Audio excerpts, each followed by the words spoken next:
வணக்கம் மாணவர்களே, உங்கள் எல்லோரையும் ரோஜா தோட்டம் சேனலுக்கு அன்போடு வரவேற்கிறேன்.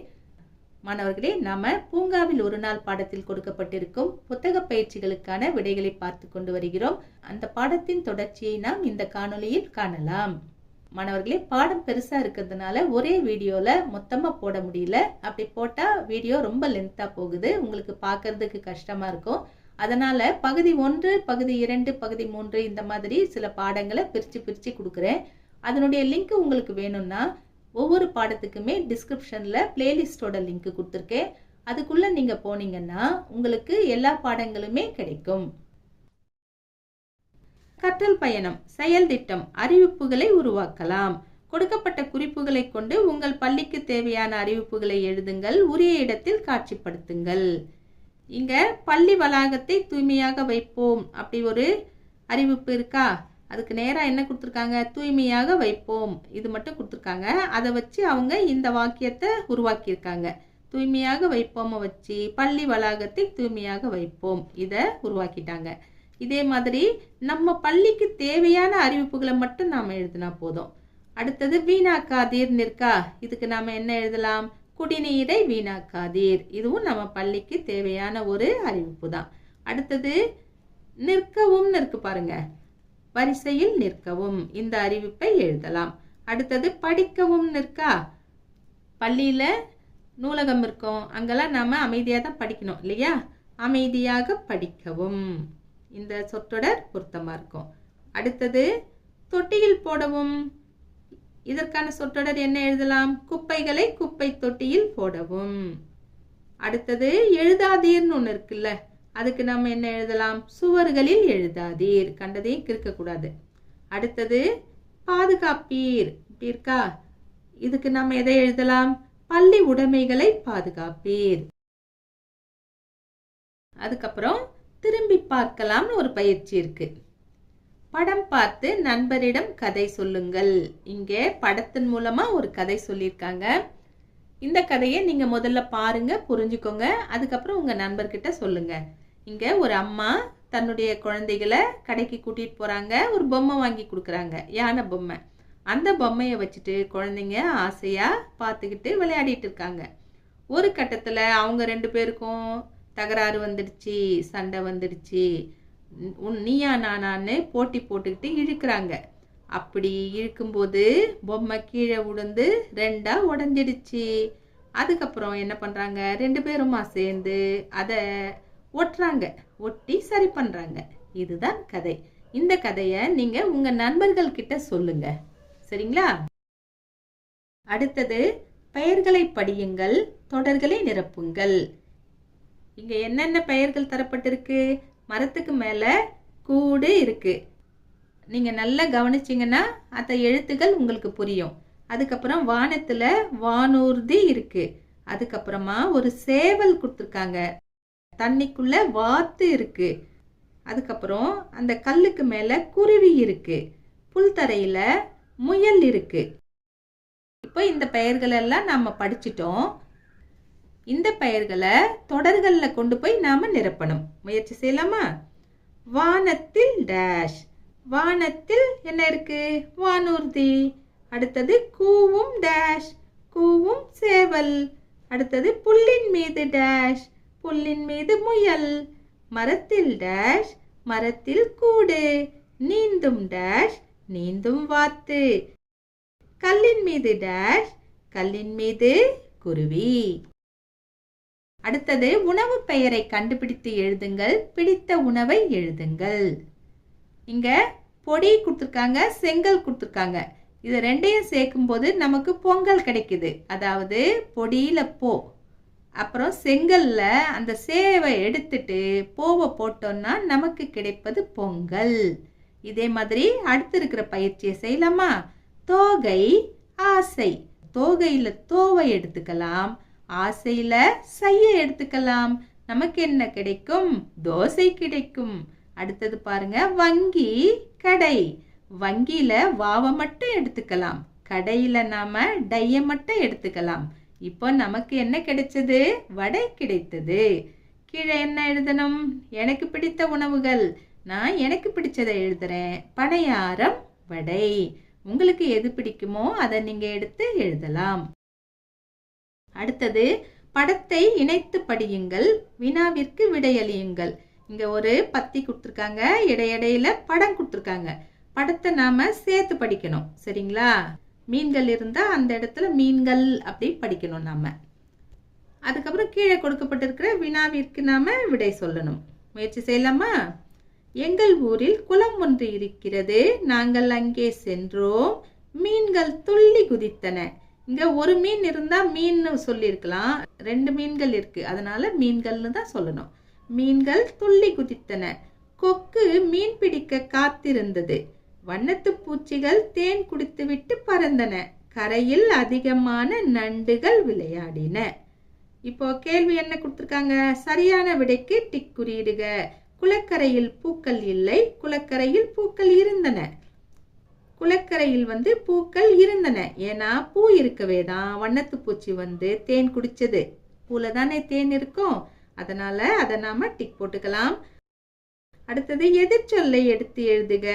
குறைவான கொடுத்துருக்காங்க, அதற்கு எதிர்ச்சொல் அதிகமான. அங்க கொடுத்துருக்காங்க பாத்தீங்களா, கரையில் அதிகமான நண்டுகள் விளையாடின. அதிகமான இருக்கா? இப்ப எடுத்து எழுதிக்கலாம். அடுத்து பாருங்க, நானும் படிப்பேன் வண்ணமிடுவேன் கொடுத்துருக்காங்க. இங்க கொடுக்கப்பட்டிருக்கிற எழுத்துக்களை படிக்கணும்.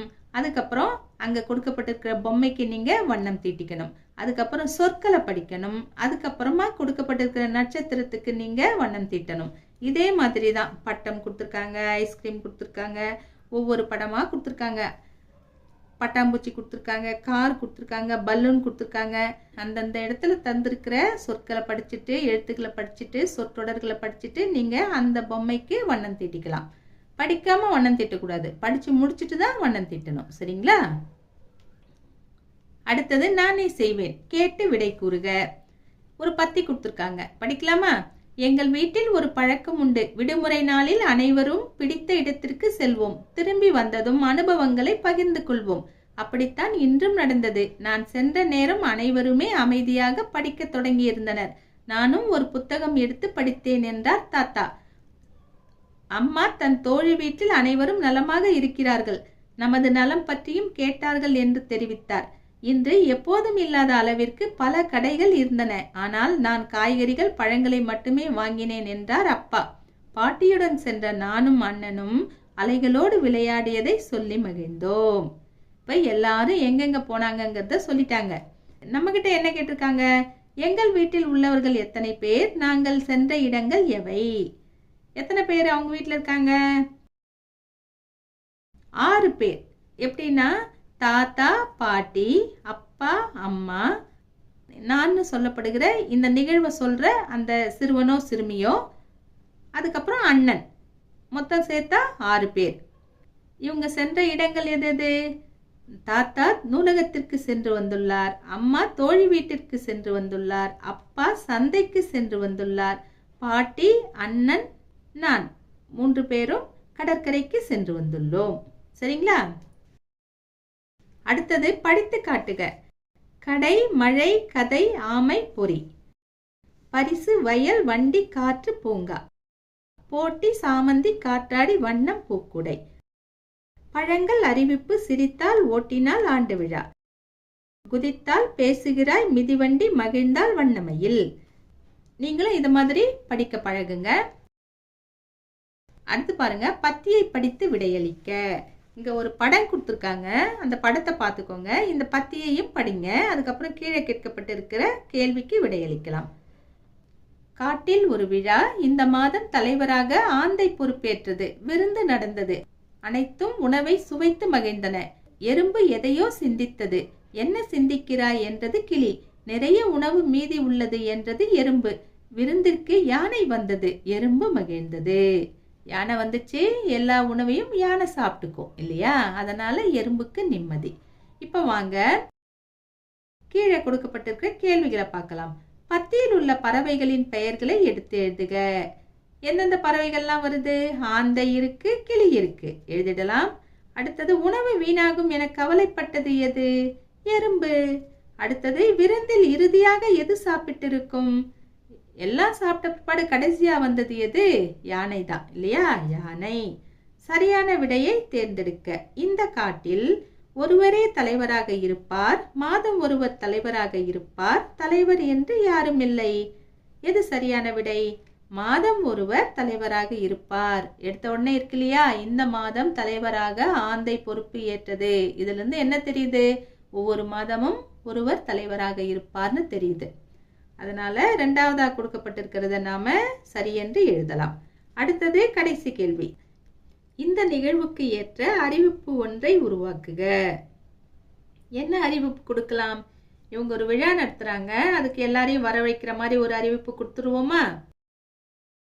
தலைமை திருவிழா, தவறாமல் வாரீர்.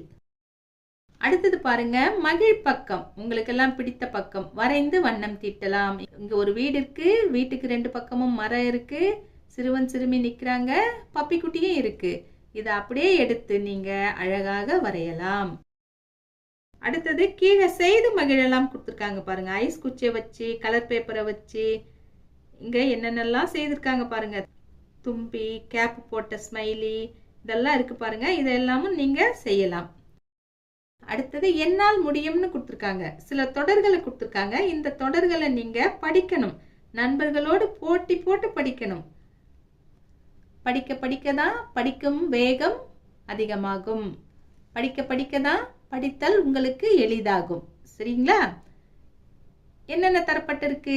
எறும்பு மகிழ்ந்தது, தேன் குடித்தது, நண்பர்களோடு விளையாடுவேன், கோழி ஓடி வரும், கடைக்கு செல்கிறேன், குருவி குஞ்சுகள் மகிழ்ந்தன, படம் வரைய பிடிக்கும், கண்டுபிடித்து விட்டேன், கண்ணாமூச்சி விளையாடினர், குருவி பஞ்சு மெத்தை செய்தது, கிளி பழம் தின்கிறது, புல் மேய்கிறது, மழையில் நனைந்தோம், தோட்டத்திற்கு செல்வேன், குப்பைகள் விழுந்தன, அறிவிப்புகளை படிப்பேன், காற்று வேகமாக வீசியது, கதையாக கூறுவாள், சிறப்பாக வரைவேன், புல்தரையில் நடக்காதீர், மீனு அங்கு வந்தாள். இந்த மாதிரி நீங்களும் படிக்கணும். முதல்ல படிக்கும்போது கொஞ்சம் மெதுவாக தான் படிப்பீங்க. ஆனா படிக்க படிக்க வேகம் அதிகமாகும். சரிங்களா? படிக்கும் நேரமும் குறையும். இந்த படித்தல் பயிற்சியை நீங்க அடிக்கடி செய்யணும். செய்யும்போது உங்களுக்கு ஆட்டோமேட்டிக்காவே உங்களுக்கு தமிழ் படிக்கிறதுல வேகம் வந்துடும். எளிதா படிப்பீங்க. மாணவர்களே, இன்று நாம் பூங்காவில் ஒரு நாள் பாடத்தில் கொடுக்கப்பட்ட புத்தக பயிற்சிகளுக்கான விடைகளை பார்த்தோம். நாம் வேறு பாடத்தோடு மீண்டும் சந்திக்கலாம். டாடா, பாய்.